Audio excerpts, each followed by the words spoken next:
आज class 10th के पहले चैप्टर जिसका नाम है लाइफ प्रोसेस, उसमें एक टॉपिक है रेस्पायरेशन। रेस्पायरेशन के बारे में आपको कुछ फोकस करेंगे। रेस्पायरेशन का सबसे पहले मीनिंग क्या होता है? रेस्पायरेशन एक ऐसा प्रोसेस है जिसमें फूड से हम एनर्जी ऑब्टेन करते हैं और वो एनर्जी हमारे बॉडी में वेरियस एक्टिविटी में यूटिलाइज होती है और फूड का ब्रेकडाउन होता है in the presence of oxygen and release of energy in the form of ATP is known as respiration. यानी रेस्पायरेशन वह प्रोसेस है जिसमें कि हम फूड से एनर्जी रिलीज कराते हैं इन द प्रेजेंस ऑफ ऑक्सीजन। ठीक है। अब रेस्पायरेशन के बहुत से प्रोसेसेस होते हैं, यानी कि प्रोसेस ऑफ रेस्पायरेशन।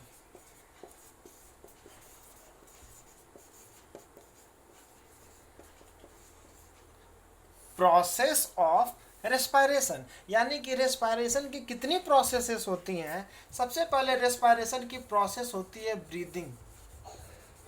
ब्रीदिंग का मतलब, सिंपल ब्रीदिंग का मतलब होता है intake and outtake of air, यानी कि intake of O2 and release of CO2 is known as breathing. Hindi में ब्रीथिंग को श्वासीकरण या सांस लेना कहते हैं।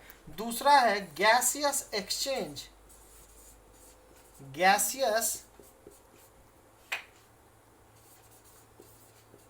Gaseous exchange at lung level. Gaseous exchange at lung level, इसका मतलब क्या हुआ? जो हम सांस लेते हैं वो हमारा ऑक्सीजन कहाँ जाता है? लंग्स में जाता है और लंग्स में एक्सचेंज ऑफ गैसेज होते हैं। लंग्स में एक एल्वियोलाई होता है और एल्वियोलाई के मेम्ब्रेन में ही एक्सचेंज ऑफ गैसेज होता है। मान लेते हैं सपोज डैट ये आपकी एल्वियोलाई, या हम अगर एल्वियोलाई की सिंपल स्ट्रक्चर बनाए, माना कि ये आपकी एल्वियोलाई है, तो यहाँ पे ब्लड से आपका CO2 अंदर जाता है और आपकी एल्वियोलाई से ऑक्सीजन कहाँ जाता है? ब्लड की कैपिलरी में जाता है। तो दूसरा प्रोसेस कहाँ है? A gaseous exchange at lung level. तीसरा आपका प्रोसेस है एक्सचेंज ऑफ गैस। गैस का सिंपल मतलब O2 and CO2। Exchange of gas at tissue level. पहला क्या हुआ? ब्रीदिंग के द्वारा हम ऑक्सीजन को इनटेक किए, और दूसरा क्या हुआ? एक्सचेंज हुआ। कहाँ पे एक्सचेंज हुआ? लंग्स लेवल पे। जब आपके ब्लड कैपिलरीज में ऑक्सीजन आ जाता है, माना कि ये ब्लड कैपिलरीज है और माना कि यहाँ पे रेड ब्लड या यूँ बोलेंगे कि सेल है, तो यहाँ पे ऑक्सीजन जो है ये टिश्यू लेवल से कहाँ आता है? सेल्स में आता है, और सेल से CO2 कहाँ जाता है? ब्लड कैपिलरीज में। यानी कि टिश्यू लेवल पे एक्सचेंज ऑफ गैसेज होते हैं। और चौथा आपका प्रोसेस है सेलुलर रेस्पायरेशन।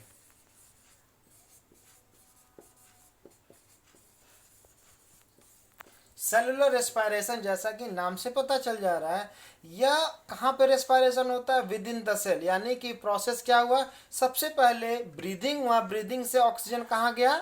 लंग्स में गया, लंग्स में एक्सचेंज होकर ऑक्सीजन कहाँ गया? ब्लड कैपिलरीज में गया, और ब्लड कैपिलरी से ऑक्सीजन कहाँ गया? तो डिफरेंट टिश्यू के सेल्स में गया। अब सेल्स के अंदर जाने के बाद उस ऑक्सीजन के हेल्प से फूड क्या होता है? ब्रेक डाउन होता है। यानी break down of food in the presence of oxygen in a cell is known as cellular respiration. यानी कि रेस्पायरेशन सेल के अंदर अगर होता है तो उसको हम क्या बोलते हैं? Cellular respiration. और इसी सेलुलर रेस्पायरेशन से क्या रिलीज होता है?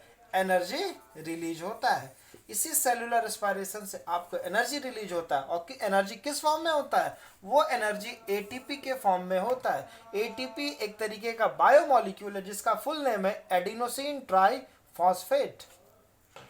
इसके बाद आपका नेक्स्ट टॉपिक है type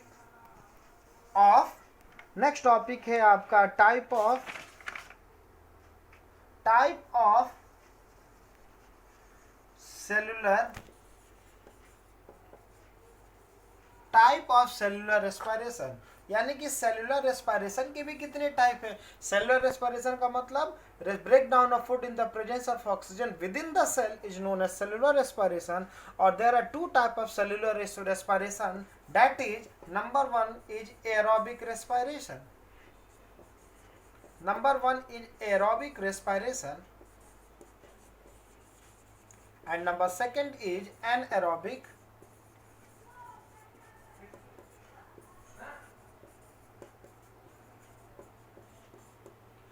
number one is aerobic respiration and next is anaerobic respiration. नाम से ये आपको पता चल जाता है, अगर respiration in the presence of oxygen तो उसको बोलते हैं एरोबिक रेस्पिरेशन, और अगर respiration in the absence of oxygen उसको एनारोबिक रेस्पिरेशन। यानी कि अगर रेस्पिरेशन ऑक्सीजन के प्रेजेंस में होता है तो उसको एरोबिक रेस्पिरेशन बोलते हैं, और अगर रेस्पिरेशन ऑक्सीजन के एब्सेंस में होता है उसको हम एनारोबिक रेस्पिरेशन कहते हैं। सबसे पहले हम आते हैं एरोबिक रेस्पिरेशन पे।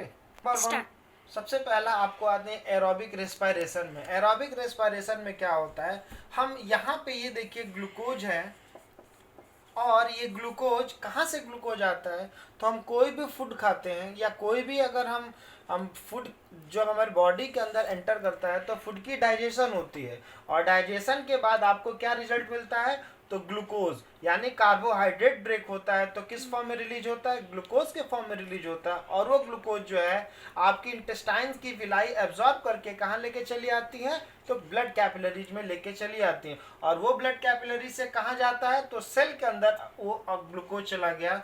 ग्लूकोज किसके प्रेजेंस में, ऑक्सीजन उस ग्लूकोज को ब्रेक डाउन करेगा और क्या रिलीज करेगा, CO2 रिलीज कराएगा, H2O या यूं बोलेंगे वाटर रिलीज कराएगा, और 38 ATP या इसी को हम एनर्जी बोलते हैं।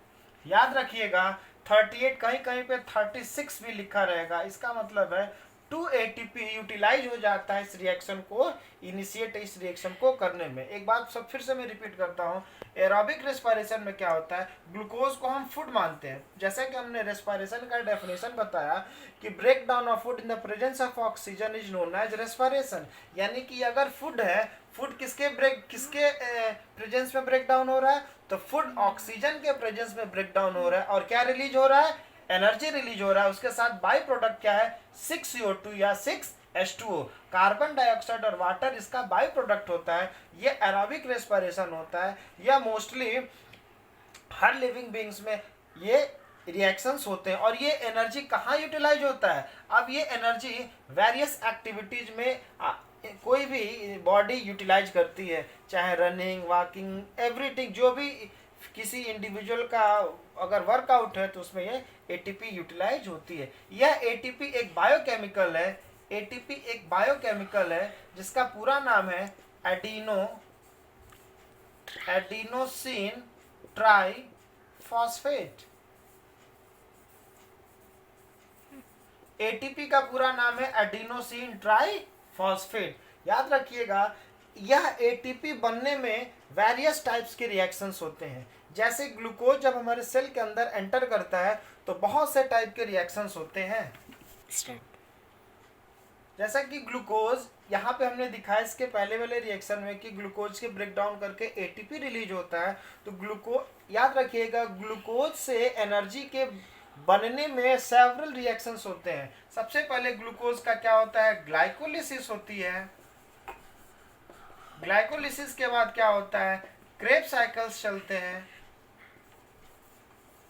क्रेब्स साइकिल्स के बाद आपको ETC या इलेक्ट्रॉन ट्रांसपोर्ट चेन चलता है। उसके बाद आपको ऑक्सीडेटिव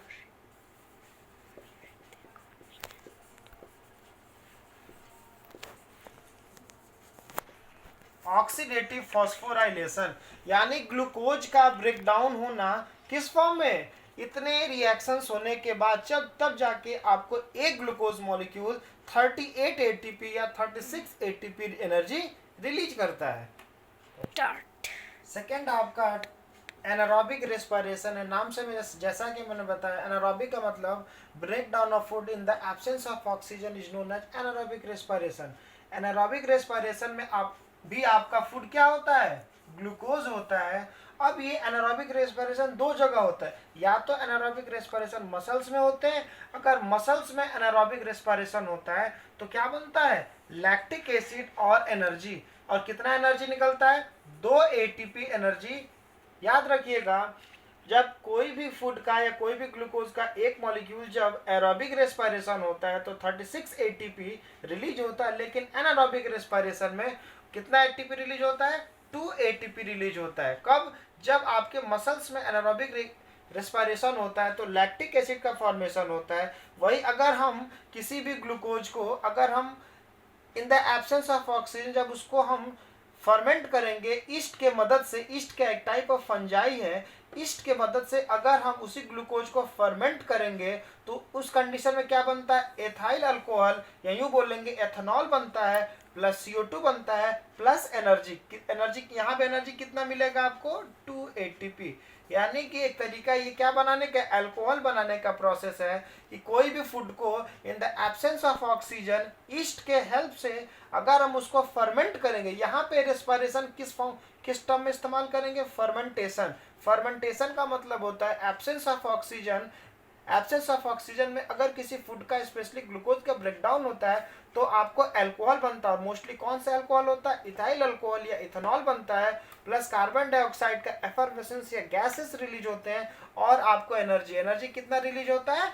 2 ATP एनर्जी रिलीज होता है। एक बात याद रखिएगा, आखिर में कोई किसी भी इंडिविजुअल में मसल्स में क्या जरूरत है एनारोबिक रेस्पिरेशन के लिए? जब आपके बॉडी में बहुत ज़्यादा ऑक्सीजन की डिमांड होती है और उस कंडीशन में ऑक्सीजन की सप्लाई जब आपके बॉडी में कम होती है, उस केस में आपके बॉडी को एनर्जी और रिक्वायरमेंट होती है, तो तुरंत आपकी बॉडी एरोबिक रेस्पिरेशन के साथ साथ एक और रिएक्शन स्टार्ट करता है जिसको एनारोबिक रेस्पिरेशन कहते हैं। क्यों उस समय एनारोबिक रेस्पिरेशन स्टार्ट होता है? क्योंकि उस समय आपके बॉडी की मोर एंड मोर एनर्जी की रिक्वायरमेंट होती है। जैसे कि अगर कोई कभी दौड़ता नहीं है, अगर मान लीजिए अगर दौड़ने लगे तो तुरंत वो क्या होगा? उस कंडीशन में उसको बहुत ज़्यादा ऑक्सीजन की सप्लाई चाहिए। उस केस में क्या होगा? एरोबिक रिएक्शन साथ साथ चलने के अलावा मसल्स के सेल्स क्या करेंगी? बिना ऑक्सीजन के ब्रेकडाउन करेंगी और वहां पे एनर्जी लिबरेट करेंगी, और ये लैक्टिक एसिड का बाई प्रोडक्ट होता है। सेकेंड डे अगर वही इंसान कभी दौड़ता नहीं है, अगर सेकेंड डे वही इंसान अगर सो के उठेगा तो उसके बॉडी में उसके मसल्स में क्रैम्पिंग होंगे। वो क्रैम्पिंग क्यों होती है? Due to the accumulation of lactic acid inside their muscles tissue. उनके मसल टिश्यू में लैक्टिक एसिड के एक्यूमुलेशन के कारण क्या होता है? उनके बॉडी में या उनके मसल्स में क्रैम्प होता है जिसको बोलते हैं कि ऐंठन होती है। ठीक है।